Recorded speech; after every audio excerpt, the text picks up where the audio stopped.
예, 로마서 8장 23절입니다. 이뿐 아니라 또한 우리 곧 성령의 처음 익은 열매를 받은 우리까지도 속으로 탄식하여 양자될 것 곧 우리 몸의 후속을 기다리느니라. 아멘. 로마서 8장 23절에서 말하는 몸의 구속이라는 것은 하나님의 백성은 새로운 형태의 육체적 존재, 즉 현재 우리의 육체적 삶의 완성과 후속을 약속받았다는 것입니다. 그러니까 전인구원, 우리 영혼뿐만 아니라 육체까지도 완전히 부활한다는 우리 신앙입니다. 그런데 왜 탄식이 나오게 됩니까?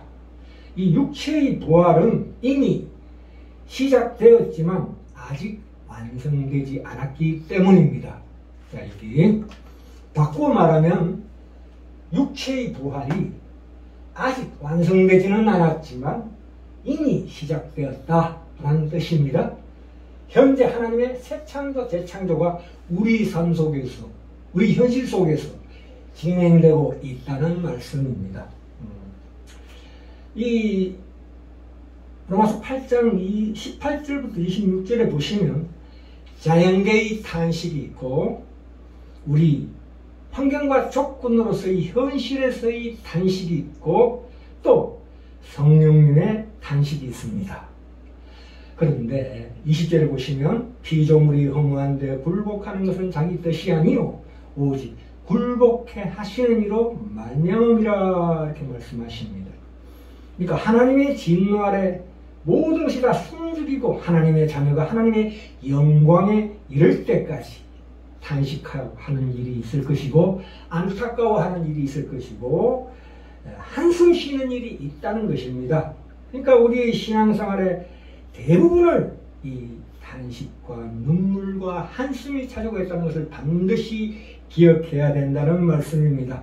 우리가 이 현실 속에서 이 자연계를 돌아볼 때에 언뜻 아름다운 것이 보는 아름다움이 있지만 그러나 그것은 빙산의 일각입니다.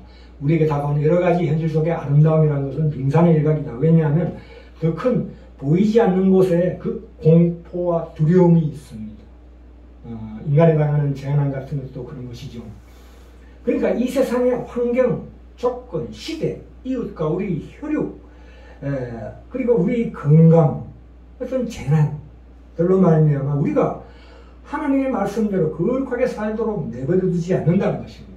그럼에도 불구하고 그 속에서 지금 육체의 부활, 그 과정 속에 있다 이런 뜻입니다. 요한복음 11장 26절에 무릇 살아서 나를 믿는 자는 영원히 죽지 아니하리니 그리고 누가복음 20장 38절에 하나님은 죽은 자의 하나님이 아니요 산 자의 하나님이니라. 죽은 자의 하나님이 아니고 지금 살아있는 자의 하나님이시니라. 육체의 부활이 지금 진행되고 있다는 것입니다. 우리 삶 속에서 예수 그리스도의 죽음과 육체의 부활, 육체의 부활은 기독교의 핵심이요 중심 내용입니다. 그런데 육체의 부활에 대한 뜻이나 의미가 점차 왜곡되었습니다. 심지어 그 진정한 뜻을 지금 모르고 있습니다. 우리가 신자가 죽으면 천국에 가고 불신자가 죽으면 지옥에 가는데 신자가 죽어서 천국에 가면 그때 가서야 육체의 부활이 있다는 것은 일견 맞는 말이기도 하지만 그러나 깊이 따지고 들어가보면 틀린 말입니다. 이 기독교의 소망, 육체의 부활이라는 말을 우리가 언뜻 그것을 제한하고 왜곡하고 축소시키는 일이 있다. 그런 잘못된 고정관념을 가지고 있다는 것을 신랄하게 꾸짖고 있는 말씀입니다. 빌립보서 3장 20절 21절에 가볼까요? 빌립보서 3장 20절 21절 오직 우리의 신권은 하늘에 있는지라 거기로서 구원하는 자 곧 주 예수 그리스도를 기다리노니 그가 만물을 자기에게 복종케 하실 수 있는 자의 역사로 우리의 낮은 몸을 자기의 영광의 몸의 형체와 같이 변케 하시리라. 이 사도 바울이 말하는 이 말씀은 이곳에서의 이 일을 우리가 단순히 끝마치고 우리 천국으로 가서 거기에서 가서 한다는 뜻이 아닙니다. 기독교 신앙은 예수를 믿는다는 우리의 신앙 고백이 그 나라는 존재가 있는 이 시대, 나에게 주어진 이 삶이라는 그 도전 속에서 실천되어야 합니다. 살아야 하는 것입니다. 그러면 그렇게 살아야 하는데 왜 신앙인의 삶에 이렇게 어려움이 많은가 이렇게 물으신다면 20절 이하에서 보듯이 우리의 시민권은 하늘에 있는지라 그 이로써 고난의 자 곧 예수를 기다리노니 그가 만물을 자기에게 복종케 하실 수 있는 자의 역사로 우리의 낮은 몸을 자기의 영광의 몸의 형체와 같이 병케 하시리라 하는 것은 완성의 날을 기다리는 과정 속에 있기 때문에 우리가 이 힘든 현실을 감수해야 된다. 그러니까 종말론적인 시각에 대한 이해가 있어야 된다는 것입니다. 그것을 우리에게 촉구하고 있습니다. 하나님께서 이스라엘 백성들을 구원하실 때에 출애굽시켜서 오랜 시간을 거쳐서 일하신 것처럼 하나님께서 지금 우리에게도 의 신자들에게 그 일을 행하시는 시간이 바로 현실이라는 이해를 반드시 가지라는 뜻입니다. 예수님이 지금 현재 우리 낮은 몸을 그분과 같은 영광스러운 몸으로 변화시키기 위해서 하늘로부터 오실 것이고 그 모든 것을 복종시키시는 하나님의 권능으로 그 일을 하실 것이라고 말합니다. 부활하신 예수님은 우리 그리스도인의 미래에 가질 몸의 모델일 뿐만 아니라 그 일을 지금 진행시키고 계신다 이 뜻입니다. 그 일을 이루어지게 되는 수단이기도 하다는 뜻입니다. 이 다층구도로 되어 있어요. 그래서 우리가 반드시 이해해야 합니다. 그 말씀이 고로새서 3장에 가시면 1절에 정확하게 나오고 있습니다. 자, 고로새 3장 1절 그러므로 너희가 그리스도와 함께 다시 살리심을 받았으면 여기서 함께 살리심을 받았다는 것은 생물학적, 육적 생명의 거기에 머물지 않고 그것마저도 라는 뜻입니다. 위의 것을 찾으라. 거기는 그리스도께서 하나님 우편에 앉아 계시느니라. 위의 것을 생각하고 땅의 것을 생각지 말라. 이는 너희가 죽었고 너희 생명이 그리스도와 함께 하나님 안에 감추었음이니라. 우리 생명이신 그리스도께서 나타나실 그때 너희도 그와 함께 영광 중에 나타나리라. 이렇게 말씀하고 있습니다.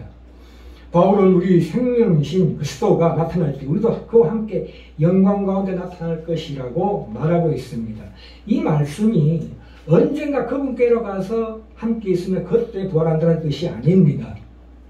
우리는 이미 그분 안에 있는 육체 부활의 생명의 씨앗을 육체 부활의 그 생명의 씨앗을 우리 가지고 있다. 고린도서 4장 10절부터 11절에 보시면 우리는 항상 예수의 죽음을 몸에 짊어진다고 말씀하고 있습니다. 예수의 생명이 또한 우리 죽을 육체에 나타나게 하려 합니다. 이렇게 말씀하고 있습니다. 그리스도인들이 이 세상에는 보이지 않게 은밀하게 가지고 있는 이 새로운 생명, 육체의 부활의 생명이 온전하게 육체로 현실화되어서 눈에 보이게 되는 순간이 올 것이라고 말하고 있습니다. 그 과정과 완성을 함께 말씀하고 있습니다. 그런데 더 가장 강력한 말씀이 어디 있냐면 로마서 8장에 있습니다. 로마서 8장 9절부터 11절까지입니다. 만일 너희 속에 하나님의 영이 거하시면 너희가 육신에 있지 아니하고 이 여기서 육신이 나타나는 flesh 이게 뭐냐면 우리 안에 죄가 들어가는 장소를 육신이라고 부릅니다. 다시 만일 너희 속에 하나님이 영이 거하시면 너희가 육신에 있지 아니하고 영에 있나니 누구든지 그리스도의 영이 없으면 그리스도의 사람이 아니라 또 그리스도께서 너희 안에 계시면 몸은 죄로 인하여 죽은 것이나 여기서 몸이라는 것은 실제적인 육체의 몸, 이 바디를 얘기하고 있습니다. 아까 육신과 이 몸은 다르죠. 눈에 보이는 몸과 눈에 보이지 않는 육신, 죄가 들어와서 거하는 장소. 또 그리스도께서 너희 안에 계시는 몸은 죄로 인하여 죽은 것이나 영은 의로 인하여 산 것이니라. 육신의 부활이 진행되고 있다. 이런 뜻입니다. 예수를 죽은 자 가운데서 살리신 이의 영이 너희 안에 거하시는, 그리스도 예수를 죽은 자 가운데 살리신 이가 너희 안에 거하시는 그 영으로 말미암아 너희 죽을 몸도 살리시리라. 지금 진행되고 있죠, 분명히. 하나님의 성령, 그리스도 예수의 성령이 우리 가운데 거하시는 메시아를, 죽은 자, 그리스도를 죽은 자 가운데서 일으키신 하나님 그분이 우리 안에 거하시는 성령을 통해서 우리 죽을 육체에도 생명을 주실 것이라고 바울은 말하고 있습니다. 하나님 육체가 없는 생명에, 육체가 없는 영혼에 생명을 주시는 것이 아닙니다. 육체가 없다는 의미에서 영적인 몸에 생명을 주시는 것이 아니라 너희 죽을 몸에 생명을 주신다. 이렇게 말씀하고 있습니다. 예수님은 사망을 이긴, 예수님께서 사망을 이겼죠. 그 이김이 이미 지금 우리에게 있는 것입니다. 그래서 진행되고 있다고 반드시 이해하시고 기억하셔야 합니다. 자, 그런데 이 말씀에 대한 고린도전서 15장, 고린도전서 9장입니다. 15장 42절부터 44절을 굉장히 중요합니다. 읽겠습니다. 고린도전서 15장 42절부터 44절. 죽은 자의 부활도 이와 같으니 썩을 것으로 심고 썩지 아니할 것으로 다시 살며, 욕된 것으로 심고 영광스러운 것으로 다시 살며, 약한 것으로 심고 강한 것으로 다시 살며, 육의 몸으로 심고 신령한 몸으로 다시 사나니 육의 몸이 있은즉 또 신령한 몸이 있느니라. 여기서 사도 바울이 몸의 부활에서 가르치고 싶은 것은 심고 거두어 꽃이 피고 열매를 거두듯이 지금 이 몸이, 이 육신이, 이 하나님의 진노 아래 있는 이 몸이 변화되어야 하지만 이 변화될 몸은 지금 이 몸과 연속성이 있다는 것입니다. 아무 것이나 심어서 그 열매를 거두지 않듯이 열매와 씨는 연속성이 있다는 뜻입니다. 신자가 나중에 변화될 몸을 부여받을 부활의 영광은 지금 이 욕된 것으로 지금 심어서 거두는 것입니다. 그 영광은 지금 심는 것이라는 거지. 우리 생활에서 지향상 가운데에서 그 답답한 현실 속에서 심는 것이라고 말씀하고 있습니다. 그래서 신앙생활의 초점은 우리 정신과 생각과 사고와 열심을 이 몸으로 나타내지 않으면 안 된다는 것입니다. 그래서 로마서 12장 1절에 나오지요. 그러므로 형제들아, 내가 하나님의 모든 자비하심으로 너희를 권하노니 너희 몸을 하나님이 기뻐하시는 거룩한 산제사로 드리라. 몸입니다. 이 산제사로 드리는 것이 씨를 심는 것과 같다. 그것이 너희 몸을 드리는 것과 같다. 이렇게 말씀하고 있습니다. 이 예수 그리스도의 죽으심과 부활이라는 것은 이 신앙적 차원에서 우리가 가장 많이 오해하는 것은 우리가 이 세상을 살아가면서 힘든 것이 당연하다는 것을 이해하지 못하는 것입니다. 인생은 사는 것 자체가 힘이 드는 것입니다. 우리는 절대로 이 세상의 빛이요 소금이지만 우리의 삶이 절대 평평하지 않다는 것을 반드시 기억하고 이해해야 합니다. 영적인 평안은 있을지언정 환경이 주는 평안은 없는 것입니다. 왜 그러냐면 하나님께서 우리뿐만이 아니라 우리 개개인의 구원 정도를 넘어서 창조세계 전체를 회복하실 때에 이제 예수 믿고 나서 받게 되는 그 보상이라는 것은 그 하나님의 그 구원 사역에 동참하게 되는 것이라는 것입니다. 그러니까 우리가 이해할 수 없는 이 탄식과 안타까움 속에 있는 그런 현실 속에서 그 이해할 수 없는 정황 속에서도 우리가 이 하나님의 말씀을 깊이 품고 있으면 우리는 복된 자입니다. 그것은 하나님의 훈련입니다. 완성으로 가는 과정 중에 있기 때문에 그런 것입니다. 우리 삶이 온 우주를 회복시키려는 하나님이 일하시는 자리라고 이해하지 않으면 우리는 이 삶을 억울해서 살 수가 없습니다. 삶은 따지고 보면 해결되지 않는 것의 투성입니다. 우리가 해결할 수 있는 것은 거의 없습니다. 그런데 이제 로마서 12장 1절에 아까도 수업에 말씀드렸지만 그러므로 형제들아, 내가 하나님의 모든 자비하심으로 너희를 권하노니 너희 몸을 하나님이 기뻐하시는 거룩한 산제물로 드리라, 이렇게 말씀하십니다. 산제물이란 무엇입니까?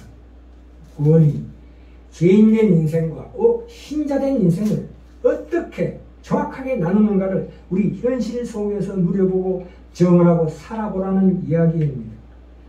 하나님의 복음을 이 나의 삶, 그 구체적인 인생에 담아서 그 명예로운 길을 걸어서 하나님의 영광을 드러내보라고 합니다.